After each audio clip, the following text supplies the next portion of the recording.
স্বর্ণের পাশাপাশি রূপার দিকেও বাড়ছে বিনিয়োগকারীদের নজর। ব্লুমবার্গ বলছে বছরের শুরু থেকে এখন পর্যন্ত বিনিয়োগকারীরা 100 মিলিয়ন আউন্সের বেশি রূপা নিজেদের সংগ্রহে রেখেছে। এমন অবস্থায় সরবরাহ সংকটে রূপার বৃহত্তম বাজার ভারত আর আতঙ্ক ছড়িয়েছে লন্ডনেও। ভূরাজনৈতিক অস্থিরতায় স্বর্ণের দাম বাড়ার পাশাপাশি বেড়েই চলেছে রূপার দামও। চলতি বছরে এখন পর্যন্ত ধাতুটির দাম বেড়েছে 80% বেশি। সবশেষ অক্টোবরে 4 দশকের রেকর্ড ভেঙে যা পৌঁছায় আউন্স প্রতি $54। যদিও রেকর্ড উচ্চতায় পৌঁছানোর পর হঠাৎই 7% দরপতন ঘটে। দাম বাড়ার এই প্রবণতায় এই ধাতুর দিকে নজর বাড়িয়েছেন বিনিয়োগকারীরা, যার সবচেয়ে বড় উদাহরণ পার্শ্ববর্তী দেশ ভারত।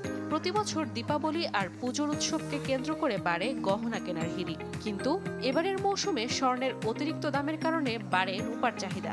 তবে সরবরাহ সংকটে পড়ায় ভারতে রূপার প্রিমিয়াম ছাড়িয়ে যায় বৈশ্বিক মানদণ্ড। আগে যা প্রতি আউন্সে বিক্রি হতো কয়েক সেন্টে, এখন তা পৌঁছেছে সর্বোচ্চ $5।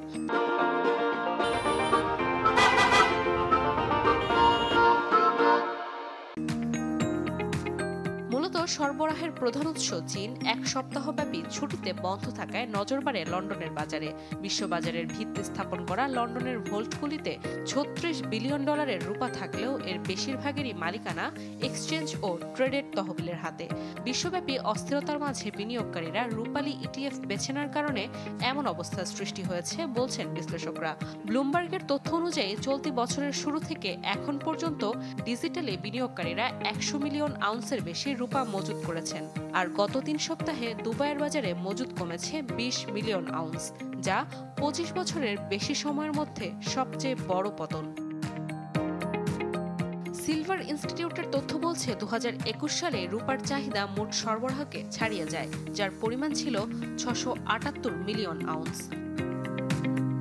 নাদিয়া ইসলাম তুলি, চ্যানেল 24।